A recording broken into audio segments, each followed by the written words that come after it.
Et bonjour à tous, c'est parti pour le 5e jour. Donc, premier truc que je fais en arrivant au chantier, évidemment, je regarde un petit peu l'ensemble. Est-ce que les bandes sont tracées? Est-ce qu'il y a besoin de reprendre des enduits? Est-ce que la primaire a suffisamment bien couvert? Est-ce que j'ai des taches, des coulures? Est-ce que je peux améliorer le réglage de Gracchi Chiquito? Tout a l'air d'aller bien, donc je gratte tous les enduits avec ma cale à poncer, un papier très fin en 180. Je gratte tous les enduits qui ont été posés la veille. Puis j'installe mon poste de peinture, donc je vais diluer la moitié des fûts qui vont être utilisés à un certain pourcentage pour la première couche et l'autre moitié à un autre pourcentage de dilution pour la deuxième couche, la couche de finition qui viendra sublimer l'ensemble de la maison. Donc c'est reparti, là on attaque vraiment la partie la plus complexe en termes de savoir-faire sur le chantier. Passer du blanc sur du blanc quand on est dessous, là en lumière rasante c'est facile, et quand on est dessous c'est une habitude à prendre.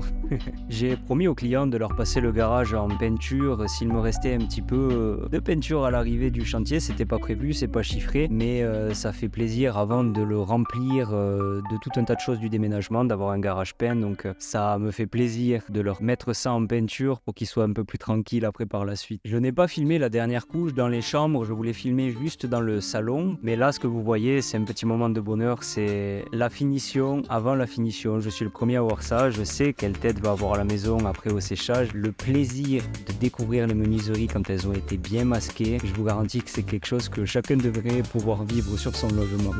La petite dernière couche dans le salon, celle qui est la plus difficile à passer, celle qui demande le plus d'expérience dans le boulot, c'est tout un art de faire ça. Et vraiment je suis content de pouvoir le maîtriser au fur et à mesure des chantiers parce que c'est ce qui vient donner cette impression de grandeur du logement et ce côté bien fini, accueillant, chaleureux. En fait, j'ai conscience réellement que je suis le garant du projet, de l'aboutissement d'un projet commun, parfois d'un projet individuel, et c'est ce qui motive chacun de mes gestes quand je viens essayer de faire de mon mieux, toujours en gardant comme objectif le fait d'avoir la petite étincelle dans les yeux des clients quand ils rentrent chez eux. D'ailleurs, je leur ai pas interdit, mais presque de rentrer sur le chantier pour voir ce qui s'y passait. Je leur envoyais des petites vidéos par WhatsApp de temps en temps d'un angle de mur, de quelque chose. Et de mon côté, je savais pertinemment que j'allais les régaler du mieux possible.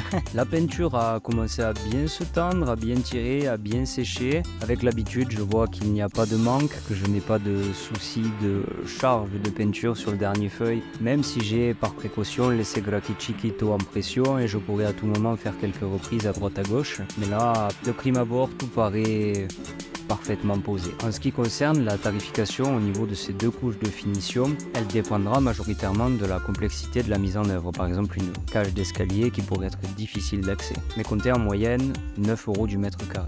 Le temps pour moi de tout ranger en fin de journée, tout remettre à l'abri dans le garage. La maison n'est plus qualifiée comme un chantier, mais elle est devenue une maison. Encore une bonne journée, je suis content puisque tout a bien roulé, Gracchi Chiquito a fait son taf et tout se termine bien aujourd'hui, je suis content du résultat. C'est l'heure pour moi de vous dire à demain et de vous remercier encore une fois pour le temps que vous passez à regarder cette vidéo. C'est un plaisir pour moi de les faire, merci.